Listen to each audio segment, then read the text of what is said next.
بسم اللہ الرحمن الرحیم۔ السلام علیکم، کیسے ہیں آپ سب لوگ؟ میں امید کرتا ہوں آپ سب لوگ خیریت سے ہوں گے، ٹھیک ٹھاک ہوں گے۔ آج ہم پڑھنے جا رہے ہیں ناول طواف عشق۔ اس کی ہم نیکسٹ ایپیسوڈ پڑھیں گے آج، اور ایپیسوڈ شروع کرتے ہیں۔ وہ بدھوؤں سے پوچھنا چاہتا تھا کہ ایسی بیوہ عورت جس نے جوانی کو بڑھاپا کر لیا اور اکلوتی اولاد کی پرورش میں چکی پیس پیس کر رزق کمایا، ایسی عورت کو لوٹ کر مار کر انہیں کیا ملا؟ کیا انہیں دکھائی نہیں دیا کہ اس کی پیشانی پر سجدوں کے نشان کتنے گہرے تھے اور اس عورت کی عاجزی کیسی بلندی پر تھی؟ انہوں نے ایسی صابر عورت کو ہلاک کیوں کیا؟ 18 سال بعد وہ خود امیر الحج بن چکا تھا۔ یہ عام رتبہ نہیں تھا۔ دمشق سے چلنے والا کاروان حج اور قاہرہ سے چلنے والا کاروان کسوۃ الکعبہ، عالم اسلام کی یہ دونوں کارواں عالم اسلام کا فخر تھے۔ ایسا پل جو عازمین حج کو ان کی منزل تک پہنچاتے تھے۔ مصر اور دمشق کو اپنے کاروانوں پر فخر تھا۔ امیر الحج ہتھیلی پر جان رکھتا تھا اور خطروں کی شرک پر تلوار۔ اس کی لیاقت اور سمجھ کو للکارنا آسان نہیں تھا۔ خلیفہ امیر الحج کو مقرر کرتا تھا اور امیر الحج حاجیوں کی آنکھ کا تارا بن جاتا تھا۔ پہلے کاروان حج میں اس نے بدھوؤں کے حملوں کو پسپا کر دیا۔ اس نے کسی حاجی پر آنچ نہیں آنے دی تھی۔ رات کا آسمان کے چراغ گواہ تھے کہ اس نے ایک ایک حاجی کے حج سے برکت سمیٹی ہے۔ حاجی سفر کی جو داستانیں اپنے ساتھ لائے تھے، ان میں امیر الحج کی شجاعت اور لیاقت کی داستانیں سب سے نمایاں تھیں۔ دیکھتے ہی دیکھتے وہ مصر کی آنکھ کا ستارہ بن گیا تھا۔ خلیفہ اور سب بڑوں نے اس بار بھی کاروان کو اس کی سربراہی میں دیا تھا۔ اس کے نام پر اختلاف کی وجہ ہی نہیں بنتی تھی۔ درویش اسی امیر الحج کے پاس آیا تھا۔ وہ دونوں ایک ہی صف میں ساتھ ساتھ نماز پڑھ رہے تھے۔ مسجد میں حج پر جانے والوں سے صفیں بھری ہوئی تھیں۔ درویش دیکھ سکتا تھا کہ عرب و عجم ایک جماعت کا حصہ ہیں۔ تم بلا شبہ خوش نصیب ہو، تم پر خدا کی خاص رحمت ہے۔ رحم سے مبرہ تو آپ بھی نظر آتے ہیں۔ ابن موسیٰ نے ہنس کر کہا، دونوں میں دوستی کی نوعیت ایسی تھی کہ ملاقاتیں زیادہ نہیں ہوتی تھی، لیکن جب بھی ہوتی تھی محبت کی گرمی اپنا سورج بلند رکھتی تھی۔ دعا کے لیے ہاتھ اٹھتے، میرا امیر، پہلے میرے ایک سوال کا جواب دو۔ اللہ کو اپنا کون سا بندہ سب سے زیادہ عزیز ہوتا ہے؟ کوئی ایک بندہ تو عزیز نہیں ہوتا درویش۔ ابن موسیٰ حیران تھا کہ آج درویش اسے بار بار امیر کے لقب سے ہی کیوں بلا رہا تھا۔ وہ جواب دو جو اس وقت تمہارے دل میں ہے، جو خدا کے بندوں کو بلا تفریق تعظیم دے، نہ کوئی عربی نہ کوئی اجمی، نہ کالا نہ گورا، فوقیت بس عمل کی، باقی سب برابری۔ مجھے تمہارا جواب پسند آیا، تم سے اسی جواب کی امید تھی۔ کیا میری عمر کا لحاظ کر کے تم میرا ایک کام کرو گے؟ ابن موسیٰ نے کہکا لگایا، آپ مجھے بار بار امیر کیوں کہہ رہے ہیں؟ کیونکہ میری حاجت امیر الحج سے ہے، ابن موسیٰ سے نہیں۔ ابن موسیٰ میرا دوست ہے، اپنا دل بھی نکال کر رکھ دے گا۔ امیر الحج بھی آپ کے لیے دل نکال کر رکھ سکتا ہے۔ ابن موسیٰ نے سنجیدگی سے کہا کہ آپ پھر سے حج پر جانا چاہتے ہیں، اس کے لیے آپ کو اتنا تردد کرنے کی ضرورت نہیں ہے۔ وہ ہنس دیا، میں آپ کے لیے سواری اور خرچ کا انتظام کر سکتا ہوں۔ میں 3 حصوں میں تقسیم ہوں، کیا تم میرے تینوں حصے لے جاؤ گے؟ 3 حصے یعنی 3 لوگ؟ ہاں، میں 3 حصوں کو لے جاؤں گا، لیکن آپ کی یہ 3 حصے میری گردن پر زیادہ بھاری نہیں پڑنے چاہیے۔ اونٹ کے کوہان کی عظمت بلند ہے، لیکن امیر الحج حد سے آگے عظمت نہیں دکھا سکتا۔ عظمت اپنی حد سے آگے گزر جانا ہی ہوتا ہے امیر، قربانی اسے ہی کہتے ہیں جو ابراہیم نے کی۔ بھلا بیٹوں کو گردنوں پر چھریاں رکھی جاتی ہیں؟ حد میں رہ کر بھی کسی نے کبھی عظمت پائی ہے؟ ابن موسیٰ لاجواب ہو چکا تھا۔ دیکھو، تم مسجد میں بیٹھے ہو، رحمان کے حضور موجود ہو، تم امیر الحج ہو، اپنے لفظوں سے نہ پھرنا۔ کسی کو زبان دے چکے ہیں آپ، ایسے پہلے کبھی اصرار نہیں کیا، نہ زبان دی ہے نہ عہد کیا ہے۔ ایک امتحان آیا ہے، اس پر کھرا اترنا ہے۔ آپ اور آپ کے امتحان درویش، اللہ والوں کو اپنی آزمائشوں کی بہت فکر رہتی ہے۔ فکر نہ کریں، آپ کسی ایک آزمائش میں ناکام ہو گئے تو بھی آپ گناہ گار نہیں کہلائیں گے۔ تم سے ایسی بچکانہ بات کی امید نہیں تھی۔ انسان زندگی کی صحرا میں بھوکا پیاسا در بدر پھرتا ہے اور پھر اسے رب کی محبت کا میٹھا پانی پینے کے لیے ملتا ہے۔ کیا وہ دیوانہ وار اس کی سمت نہیں بھاگے گا؟ کیا چیز اسے روک کر رکھے گی؟ وہ بھی ہیں، ان کے نام مجھے بتا دیں، میں اندراج کروا دوں گا۔ میں انہیں اپنے ساتھ ضرور لے کر جاؤں گا۔ درویش کی نظر مسجد کے ممبر پر ٹھہر گئی۔ تمہیں سچ بتانا ضروری بھی ہے اور میرا فرض بھی۔ وہ تینوں مصر کی مشہور طوائفیں تھیں، لیکن اب وہ طائب ہو چکی ہیں۔ امیر الحج نے بدو کی تلوار کا وار اپنی گردن پر سہا تھا، شہرک کرتے کرتے بچی تھی۔ اسے خوف آیا تھا، نہ تکلیف ہوئی تھی، لیکن اب اسے محسوس ہوا کہ اس کی شہرک پر ایک وار ہوا ہے۔ طوائفیں اس لفظ کا وہ تھیں 6 مہینے سے وہ میرے ساتھ میرے گھر پر ہیں، رات دن چکی پیس کر محنت مزدوری کرتی ہیں، 5 وقت کی نماز پڑھتی ہیں، رمضان کے روزے رکھتی ہیں، تہجد گزار اور فکر و عمل پر مائل ہیں۔ وہ تفسیر قرآن۔ امیر الحج نے ہاتھ بلند کر کے درویش کو روکا اسے ان کی دینی لیاقت جاننے میں کوئی دلچسپی نہیں رہی تھی۔ درویش مسجد میں بیٹھ کر ایسی باتیں نہ کریں، میں نے ان کے نام بدل دیے ہیں، آمنہ، جنت اور عزیزہ، کیا یہ نام مسجد میں نہیں لیے جا سکتے؟ درویش نے اطمینان سے پوچھا۔ گناہ ہو جانے پر اللہ انسان کو زمین کے کناروں سے باہر نکل جانے کے لیے نہیں کہتا، لیکن تم جیسا انسان کہتا ہے۔ امیر الحج بے یقینی سے درویش کو دیکھ رہا تھا۔ کیا آپ پاگل ہو چکے ہیں؟ آپ جانتے بھی ہیں کہ آپ کیا کہہ رہے ہیں؟ ہاں بالکل میں جانتا ہوں کہ میں کیا کہہ رہا ہوں۔ انہیں اپنے ساتھ حج پر لے جاؤں، اس سے بڑھ کر کیا نیکی ہوگی؟ نیکی؟ کیا آپ یہ اہتمام میری نیکی کے لیے کر رہے ہیں؟ امیر نے طنزیہ پوچھا۔ طنز نہ کرو ابن موسیٰ، تم اس خاتون کے بیٹے ہو جو صحرا میں شہید ہوئی، جس نے 21 سال حج کی نیت باندھ کر رکھی اور محنت مشقت کر کے تمہاری پرورش کی۔ تم اس خاتون کی اولاد ہو ابن موسیٰ، جس نے حج کا فریضہ ادا کیا اور شہادت کا درجہ پایا۔ تمہاری والدہ کی طرح انہوں نے بھی نیت باندھ لی ہے۔ بندگی کے صحرا میں وہ بھی اس میٹھے پانی کی طرف دوڑ کر یا چل کر یا رینگ کر جانا چاہتی ہیں، جس سے سیرابی نصیب والوں کو نصیب ہوتی ہے۔ ان پر یہ حد نہ لگاؤ کہ مسجد میں بیٹھ کر تم ان کا ذکر سننا گوارا نہ کرو۔ ایسی نخوست نہ دکھاؤ، اتنے تکبر کا مظاہرہ نہ کرو۔ ابن موسیٰ بری طرح سے جذب بجذب ہوا۔ وہ سمجھ گیا کہ درویش اب اسے ابن موسیٰ کے نام سے کیوں بلانے لگا ہے۔ اب وہ اسے کارواں کا امیر نہیں سمجھ رہا، ایک عام انسان سمجھ رہا ہے۔ اس نے اسے اس سے عہد سے برخاست کر دیا۔ درویش میری بات کو سمجھنے کی کوشش کرو، میں امیر کارواں ہوں، خلیفہ نہیں۔ آپ اچھی طرح سے جانتے ہیں کہ کاروان حج کے ساتھ کسوۃ الکعبہ اور کلام پاک جا رہا ہے۔ عالم اسلام کو اس کارواں پر فخر ہے۔ مصر کے نیک سیرت اعلیٰ حسب نسب کے بچے منتخب کیے جاتے ہیں، انہیں حافظ قرآن بنایا جاتا ہے، پھر وہ غلاف کعبہ کے لیے کپڑا تیار کرتے ہیں۔ یہ وہ بچے ہیں جن کے منہ سے کبھی کوئی گالی نہیں نکلی، جن کے والدین نیک چلن ہیں، عام ہیں، شاکر ہیں، صابر ہیں۔ میں یہ سب جانتا ہوں ابن موسیٰ، تم یہ سب مجھے کیوں بتا رہے ہو؟ میں آپ کو یاد دلا رہا ہوں کہ یہ صرف حاجیوں کا کارواں نہیں ہے، یہ کارواں کسوۃ الکعبہ، اور اس کارواں کے ساتھ طوائفیں نہیں جا سکتیں، خواہ وہ طائف ہی کیوں نہ ہو چکی ہوں۔ خلیفہ تک بات پہنچ گئی تو سارے عالم اسلام میں شرمندگی ہوگی۔ میں اپنے عہدے کی پرواہ نہیں کرتا، لیکن مصر کا فخر میرا فخر ہے۔ فخر؟ کیسا فخر ابن موسیٰ؟ 3 مسلمانوں کو تم اپنے کارواں میں شامل نہیں کرنا چاہتے اور بات کرتے ہو فخر کی؟ وہ توبہ کر چکی ہیں، جسے ہمارا تمہارا رب قبول کر چکا ہے۔ تمہیں قبول کرنے میں کیا عار ہے؟ تم اللہ کے حکم کی خلاف ورزی نہیں کر سکتے۔ اللہ کا فرمان ہے کہ توبہ کرنے والا نومولود بچے کی طرح پاک صاف ہو جاتا ہے، چاہے اس کے گناہ زمین سے لے کر آسمان تک بلند ہی کیوں نہ ہوں۔ ابن موسیٰ نے بے چینی سے پہلو بدلا۔ میں اس فرمان پر یقین رکھتا ہوں، لیکن خلیفہ، حجاج کرام اگر حج کے لیے جانے والوں کے دلوں میں اتنی وسعت نہیں تو انہیں اللہ کے گھر نہیں جانا چاہیے۔ اسلام آیا تھا تو باطل مٹ گیا تھا، باطل کو مٹا ہی رہنے دو۔ ابن موسیٰ، تمہاری یہ باتیں حق کے خلاف ہیں۔ ابن موسیٰ آج سے پہلے کبھی اتنی مشکل صورتحال سے نہیں گزرا تھا۔ ایک کام کریں، آپ انہیں کارواں سے الگ بھیج دیں، میں انتظام کر سکتا ہوں، وہاں پہنچ کر میں ان کا خیال رکھنے کی کوشش کروں گا۔ درویش کی آنکھوں کی سختی درستی میں بدل گئی۔ اچھا، یہ خیال مجھے نہیں آیا ہوگا۔ میرے کچھ سوالوں کا جواب دو ابن موسیٰ۔ نماز کی فضیلت جماعت کے ساتھ ہیں یا اکیلے میں؟ رمضان کے روزے آگے پیچھے ایک ہی مہینے میں 30 کیوں رکھے جاتے ہیں؟ وہ ہر سال کے ہر مہینے میں 2 کیوں نہیں ہیں؟ صورتیں، آیتیں، پارے یہ الگ الگ ہیں تو نام ہیں، یہ یکجا ہیں تو قرآن ہے۔ بتاؤ کلام پاک میں ایسا اتحاد کیوں ہے؟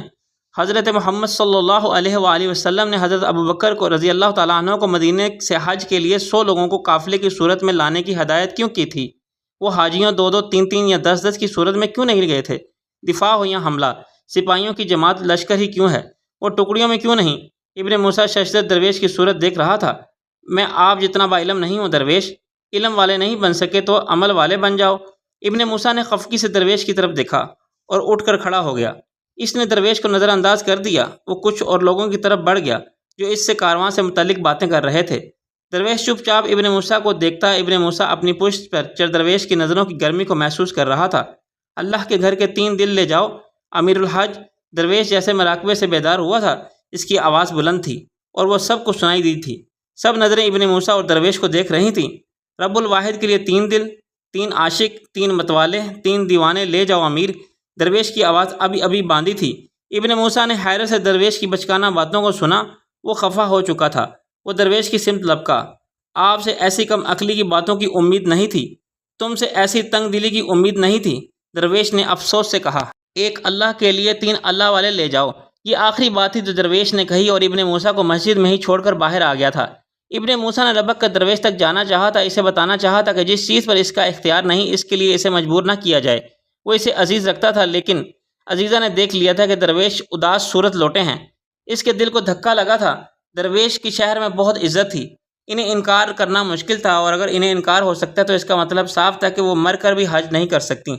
ایک دم سے انہیں احساس ہوا کہ توبہ کر کے وہ رب کے قریب تو ہو گئیں، لیکن مخلوق سے آج بھی اتنی ہی دور ہیں۔ آسمان پر ان کے گناہوں کے اعمال نامے پھاڑ کر مٹا دیے گئے ہوں گے، لیکن لوگ سب یاد رکھیں گے۔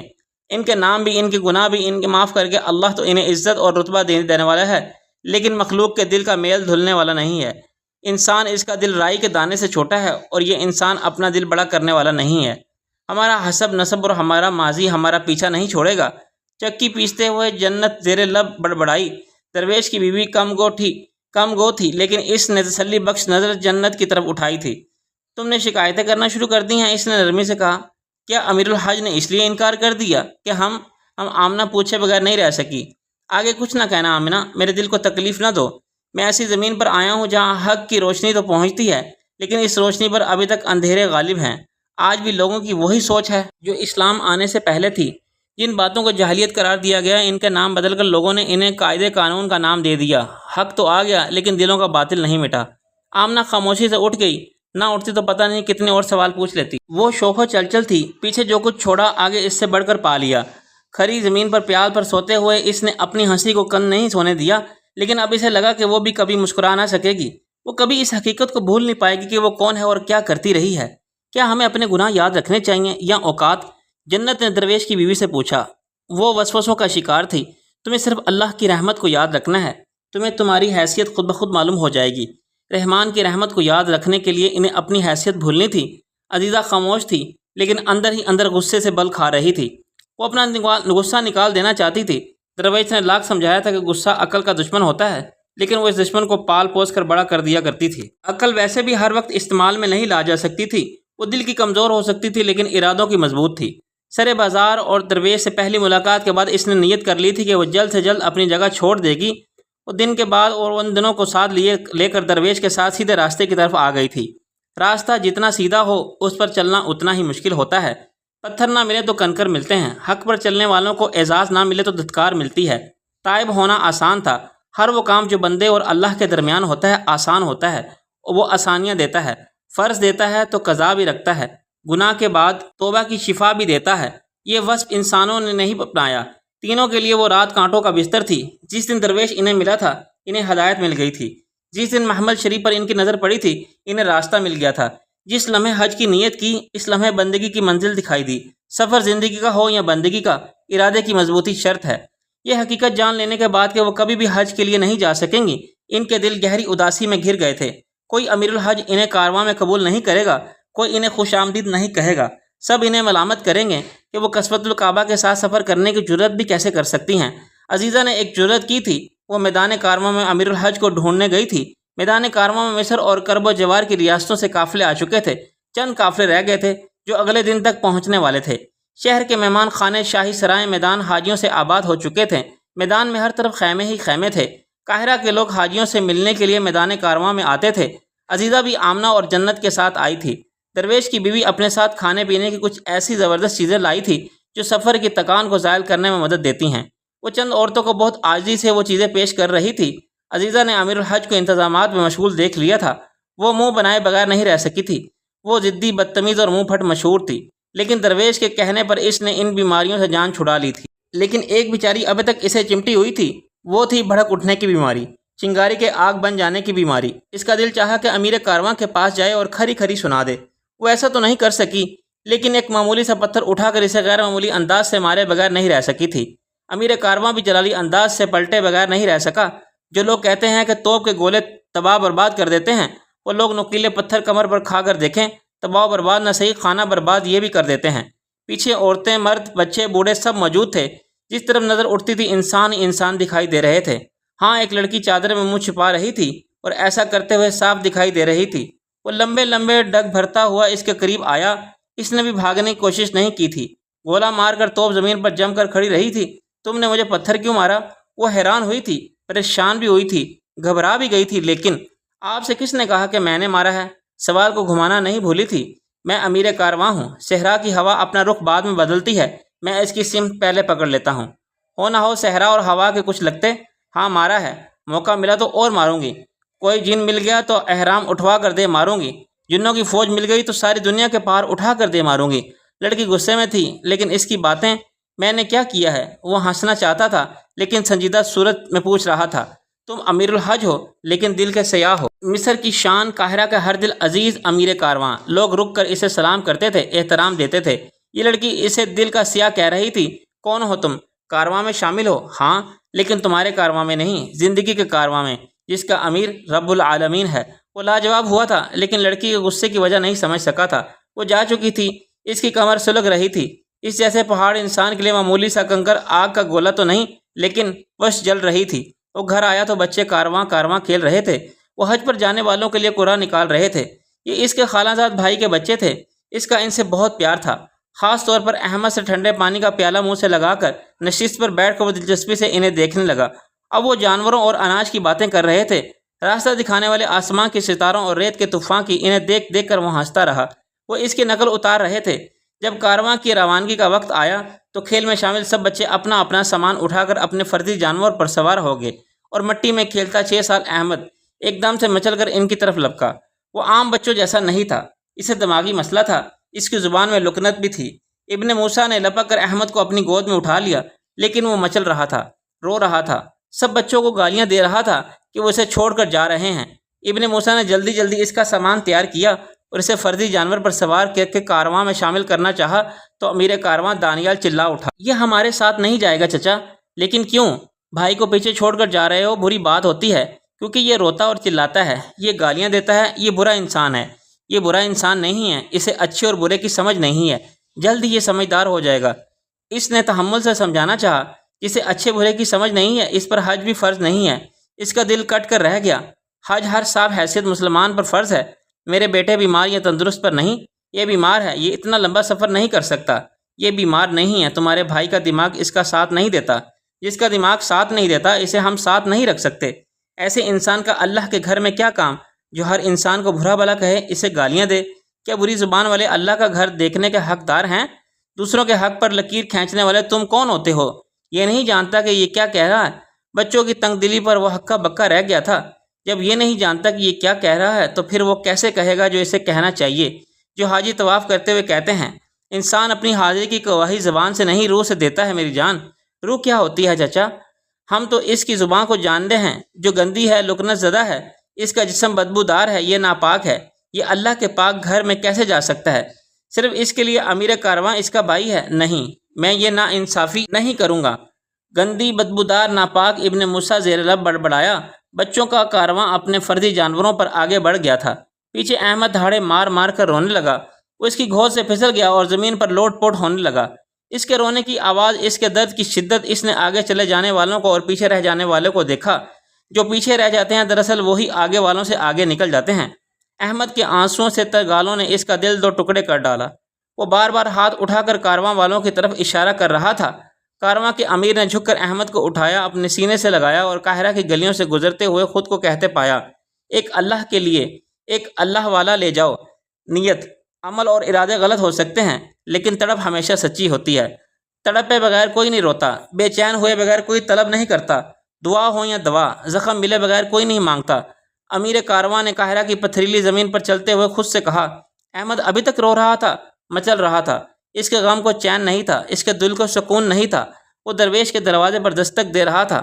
مجھے معاف کر دو درویش، میں ان تینوں کو کارواں میں شامل کرتا ہوں۔ تم ان سے کہو کہ وہ اپنی شناخت چھپا کر رکھیں، یہ بات ہم 5 لوگوں کے درمیان رہتی چاہیے۔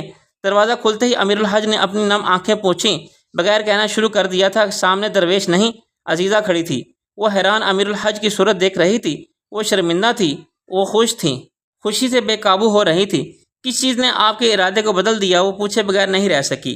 امیر الحج نے دیکھا کہ اسے پتھر مارنے والی سامنے کھڑی پوچھ رہی ہے۔ اس نے احمد کی طرف دیکھا اور کہا، حق نے، ایک اللہ کے لیے 3 اللہ والے۔ منہ اندھیرے نکل کر انہوں نے خیموں میں سے ایک خیمے میں پناہ لے لی تھی، وہیں سے انہیں اونٹوں پر سوار ہو جانا تھا۔ ابن موسیٰ نے ان سے سختی سے کہا کہ انہیں کسی سے بات نہیں کرنی، اپنی شناخت چھپا کر رکھنی ہے، خود کو گونگا بنا لینا ہے، کوئی ان کی آواز تک سے انہیں پہچان نہ سکے۔ حج کے لیے کیا جانے والا سفر مشکل ہوتا ہے، ان کے لیے کچھ زیادہ ہی مشکل ہونے والا تھا۔ احرام، دستی قرآن پاک، جائے نماز اور کچھ ضروری سامان، یہی تو ہے اصل سامان۔ سفر حج اور سفر حیات دونوں کے لیے پھر اس سے زیادہ کیا جمع کرنا؟ اس سے زیادہ کی چاہت کیوں کرنی ہے؟ درویش نے انہیں تم آنکھوں کے ساتھ الوداع کیا تھا۔ جس دن تم نے طائب ہونے کا فیصلہ کیا تھا وہ دن میری زندگی کا خوبصورت دن تھا۔ اس دن میرا یقین اور پختہ ہو گیا تھا کہ ہدایت نصیب والوں کو ملتی ہے، توفیق والوں کو ملتی ہے۔ اللہ کسی کے دل میں رائی برابر بھی ایمان دیکھتا ہے تو اسے پوری ہدایت عطا کر دیتا ہے۔ یہ اس تک ہی آتی ہے جسے یہ حاصل ہونی چاہیے۔ جسے پیام مل گیا وہ جاہل نہیں رہا، جسے سیدھا راستہ دکھا دیا اس نے سب کچھ پا لیا۔ دین صرف کلمہ نہیں اور حج زیارت نہیں، نماز جسم کی حرکات نہیں، ارکان لفظوں کا پلندہ نہیں۔ جو توبہ کرے، تائب ہو جائے، اس پر دین کا بار زیادہ آ جاتا ہے۔ جیسے عالم پر علم کا ذمہ ہوتا ہے، جاہل تو بری ذمہ ہو جاتا ہے۔ جو توبہ کر چکے ہیں وہ ایمان سے بری ذمہ نہیں ہونے چاہیے۔ جو عہد کیے ہیں ان پر قائم رہنا۔ ایمان حاصل کرنا آسان ہے، اسے قائم رکھنا مشکل ہے۔ مومن بال سے باریک تلوار سے تیز صراط راستے پر چلتا ہے۔ دیکھو تمہاری طرف شیطان نے اپنا نشانہ باندھ دیا ہے۔ ان نشانوں کو خطا کرنا، لیکن خود خطا کار نہ ہو جانا۔ دین حق کا نام ہے، حق کو قائم رکھنے کا نام ہے۔ نماز پڑھنا آسان ہے، اسے قائم رکھنا مشکل ہے۔ حج کے لیے کمر بستہ ہونا آسان ہے، اس حج کو پا لینا مشکل ہے۔ احرام سفید ہوتا ہے کیونکہ یہ اعمال کی سیاہی کو لپیٹ لیتا ہے، چھپا لیتا ہے۔ سفید جس سے نکل کر ہی رنگ بنتا ہے، لیکن یہ کسی رنگ سے نکل کر نہیں بنتا، یہ خالص ہے اور یکتا بھی۔ تمہارے لیے اللہ نے یکتا رنگ کو کیوں پسند کیا؟ اور بہترین رنگ تو اللہ کا ہی رنگ ہے۔ اسے اپنا لوگی تو پھر پیچھے رہ بھی جاؤ گی تو بہت آگے نکل جاؤ گی۔ درویش نے کہا۔ انہوں نے سنا، انہوں نے یاد کر لیا۔ تینوں درویش کی احسان مند تھیں۔ درویش کی بیوی انہیں گلے سے لگا رہی تھی۔ انہیں رخصت کرنے والے بس یہی دو لوگ تھے۔ کاروان کو رخصت کرنے مصر کی ہر خاص و عام آیا تھا۔ مسجد کے امام نے حاجیوں کے لیے اجتماعی دعا کروائی تھی۔ حج اور سفر حج کی فضیلت بیان کی گئی تھی۔ جس وقت اونٹوں نے اپنے گھٹنے کھڑے کیے اور حاجیوں کو رخصت کرنے والے ہجوم نے اللہ اکبر کے نعرے بلند کیے تو عزیزہ سے اپنی خوشی سنبھالنا مشکل ہو گئی۔ اس نے اپنے پیچھے بیٹھی آمنہ کو دیکھا۔ دائیں طرف جنت کا اونٹ تھا، وہ ایک خاتون کے ساتھ بیٹھی تھی۔ ان تینوں نے درویش کو ہجوم سے ڈھونڈنا چاہا، لیکن درویش کی بیوی تو دکھائی دی، درویش کہیں نظر نہیں آیا۔ انہوں نے اونٹ کی سواری بہت بار کی تھی، وہ گھر گاڑیوں میں بھی بیٹھی تھیں۔ انہوں نے مصر کی بند عمارتوں پر بیٹھ کر چاندنی راتوں میں کھانے بھی کھائے تھے۔ اعلیٰ عہدیداروں کو اپنے سامنے گھٹنوں کے بل جھکتے ہوئے پایا تھا، لیکن انہیں کبھی اپنا آپ اتنا بلند نہیں لگا تھا جتنا اس ایک اونٹ پر بیٹھ کر لگ رہا تھا۔ قاہرہ کے لوگوں کا ہجوم، حج پر جانے والوں کے عزیزوں کی پرجوش آوازیں، بچیوں کا دف بجانا، ہاتھ بلند کر کے انہیں سفر بخیر کی دعائیں اور اپنا نام لے لے کر دعاؤں کے لیے کہنا۔ جب انسان اللہ کے راستے پر آ جاتا ہے تو وہ کتنا معتبر ہو جاتا ہے۔ بلندی نصیب ہوتی ہے اور پستی مٹ جاتی ہے۔ کاروان نے اپنا سفر شروع کیا۔ یہ وہی مصر تھا جہاں سے فرعون اپنا لشکر لے کر حق کو نیست و نابود کرنے نکلا تھا۔ یہ وہی مصر تھا جہاں سے غلاف کعبہ، کلام پاک اور حاجیوں کا سب سے بڑا کاروان نکل رہا تھا۔ وقت بدلتا ہے، حق آتا ہے اور باطل مٹ جاتا ہے۔ عزیزہ نے وہ نام یاد کر لیے تھے جو چند بوڑھی عورتوں نے چلا چلا کر لیے تھے۔ وہ جانے والوں سے اپنے لیے شفا کی دعائیں کروانا چاہتی تھی۔ جنت کے دل پر عجیب سی ہیبت طاری تھی۔ 10,000 حاجیوں کا کارواں، زمین کے ہر کونے سے نکل کر زمین کے ہر ایک گھر کی طرف جانے والے حجاج و کرام، وہ مبہوت بھی تھی اور ممنون بھی۔ آمنہ نے گردن گھما کر پیچھے دیکھا۔ سب کچھ پیچھے رہ جاتا ہے، ایک بندہ اور اس بندے کا رب رہ جاتا ہے۔ کھلا صحرا، ستاروں بھرا آسماں، اونٹوں اور گھوڑوں کے چلنے کی آواز، مشعلوں کی روشنی اور تسبیح کائنات، تسبیح زمین و مکان۔ ان تینوں کی سواریاں پیچھے تھیں۔ دور آگے تک ایک لمبی لکیر تھی جو دکھائی دیتی تھی، صحرا کی صوفیانہ خاموشی اور کارواں کی درویشانہ چال۔ عزیزہ کا معصوم دل اس منظر پر آفری تھا۔ وہ اس جلالی منظر کے قیام و طعام پر اپنے دل کی خوشی سے مکمل پانی تھی۔ زمین و آسمان سے سمٹ کر حاضی روح سفر کمال کو جا رہا تھا۔ جو کل حاصل نہیں تھا وہ آج حاصل کرنے جا رہا تھا۔ سفر رب، یہ پیدائش سے موت تک کا سفر ہے۔ سفر رضا، یہ ایک عمل سے دوسرے عمل کا سفر ہے۔ تینوں سر اٹھا کر آسمان دیکھ رہی تھیں۔ انہیں یہ توفیق اب حاصل ہوئی تھی کہ وہ جان سکے کہ زمین و مکان دراصل ہے کیا۔ آسمان کا تھال، چراغوں کا مکان، یہ دراصل کس کی عظمت کو بیان کرتا ہے؟ صحرا کی وسعت، صحرا کی گرمی، سختی اور نرمی، اس کی استادی، اس کی چالاکی اور چال بازی، اس کا دلار، اس کی مہربانی اور اس کی بزرگی زندگی کا نمائندہ ہے۔ پیغمبر بدل جاتے ہیں لیکن پیغام ایک ہی رہتا ہے۔ بندے سے پہلے رب کہتا ہے، میں حاضر ہوں میرے بندے، ہر جگہ، ہر ساعت، ہر دعا، ہر مقام، ہر روح، ہر شے میری مظہر ہے، ہر شہادت میری گواہ ہے، ہر تعریف مجھ سے شروع، مجھ پر ختم ہے۔ یہ سفر کا 20واں دن تھا۔ یہ گرم موسم کے دن تھے۔ کبھی موسم متعدل ہو جاتا تو ان کا سفر تیز ہو جاتا، آرام دہ ہو جاتا تھا۔ وہ دن میں پڑاؤ کرتے اور دن ڈھلتے ہی سفر شروع کر دیتے تھے۔ ایسے سفر کے لیے صاحب حیثیت ہونے کے ساتھ ساتھ صاحب ہمت ہونا بھی بہت ضروری تھا۔ سفر لمبے ہی ہوتے ہیں لیکن جو سفر کٹھن اور سخت بھی ہوں وہ جہاد ہوتے ہیں۔ جس انسان نے اللہ کی عظمت کی معمولی سی جھلک دیکھنی ہو وہ صحرا کی وسعت میں آسمان کی وسعت دیکھے، رات میں دیکھے اور ستاروں کی قربت میں دیکھے۔ عزیزہ نے سر کو آمنہ کی سمت جھکا کر کہا، اور کیا کرے؟ آمنہ نے سر پیچھے اس کی سمت گھما کر پوچھا، اور پھر وہ کائنات کی آواز سنے کہ کائنات کیسے تسبیح بیان کرتی ہے۔ وہ اپنے کان کائنات کی تسبیح پر مرتکز رکھنا چاہتی تھی۔ کائنات کیسے تسبیح کرتی ہے عزیزہ؟ الحمدللہ رب العالمین، رب العالمین، رب العالمین۔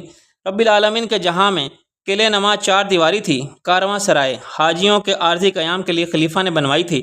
ایک کنواں تھا، چھوٹی سی مسجد تھی، بیٹھنے اونگنے آرام کرنے کے لیے کچھ سایہ دار مقام بنے تھے۔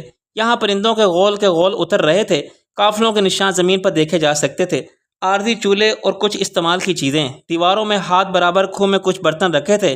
آگے نکل جانے والے پیچھے آنے والوں کو اپنی کچھ نشانیاں دے رہے تھے۔ آب خورے، عطر کی چھوٹی کپیاں، کپڑے کی پوٹلی میں بندھے اپنی سرزمینوں کے کچھ معمولی زیور، کچھ تسبیحات اور ہاتھ کی کڑھائی سے سجے حجاب۔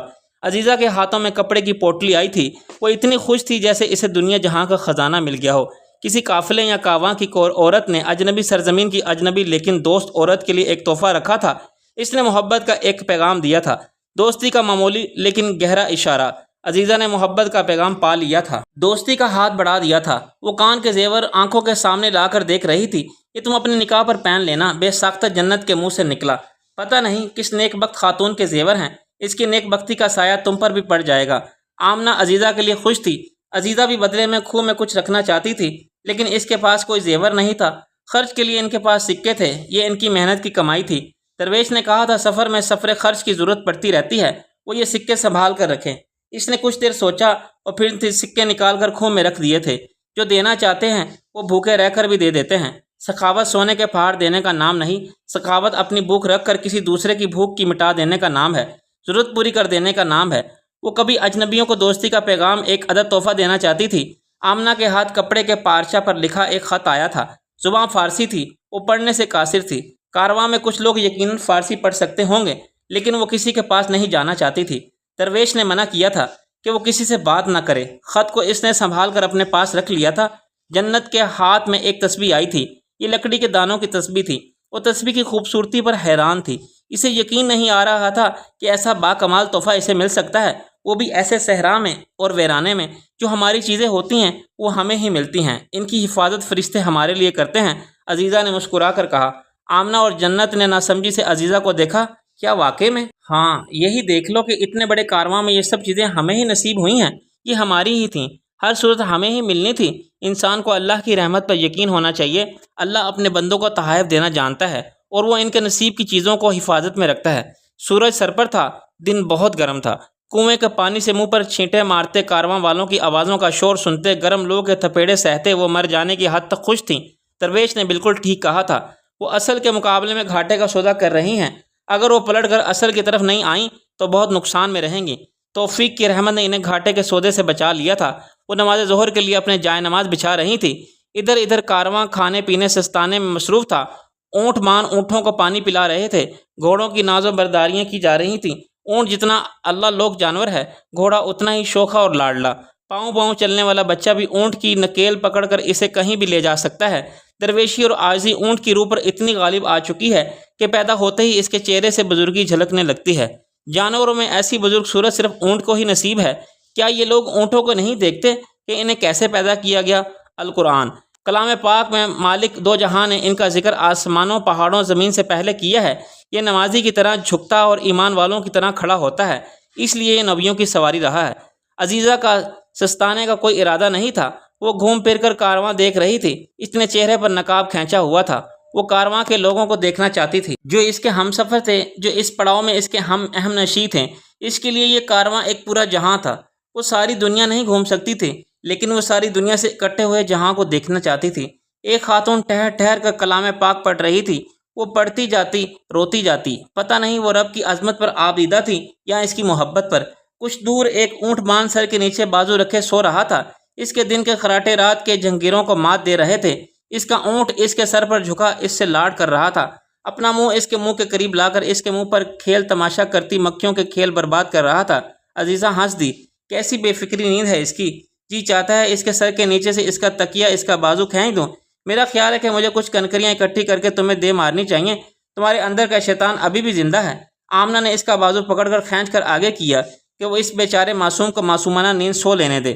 ادھر ادھر یہاں وہاں کتنے ہی لوگ ٹولیاں بنا کر بیٹھے ہوئے باتیں کر رہے تھے۔ عزیزہ نے ذرا غور کیا تو اسے محسوس ہوا کہ ان میں سے بہت سے لوگ ایک دوسرے کی زبان ٹھیک سے سمجھ ہی نہیں رہے، لیکن وہ باتیں ایسے کر رہے تھے جیسے زبان کلام کوئی مسئلہ ہی نہ ہو۔ انہیں سب سمجھ میں آ رہا ہے، انہیں سب معلوم ہو رہا ہے۔ ہاتھ لہرا لہرا کر جوش سے اشارے کرتے ہوئے شاید وہ اپنی سرزمینوں کا قصے کہانیاں سنا رہے تھے۔ عزیزہ کو شوق ہوا کہ کوئی قصہ اسے بھی سنا دے جائے، لیکن اس کے لیے اسے ان کے قریب جا کر بیٹھنا تھا، جو وہ کر نہیں سکتی تھی۔ جنت نے اسے صاف صاف دھمکی دے دی تھی کہ اگر اس نے یہ حرکت کی تو وہ واپسی پر درویش سے اس کی شکایت کر دے گی۔ کچھ کنکریاں تمہیں بھی پڑ جانی چاہیے، تمہارے اندر کا چغل خور شیطان ابھی تک زندہ ہے۔ عزیزہ کا منہ بن گیا تھا۔ چغل خور شیطان گردن کو خم دے کر آگے بڑھ گیا۔ دیوار کے سائے میں 20-22 عورتیں بیٹھی باتیں کر رہی تھی، کچھ شوہر کی، کچھ بچوں کی، باقی ساس کی۔ ان کی باتیں لاجواب تھی۔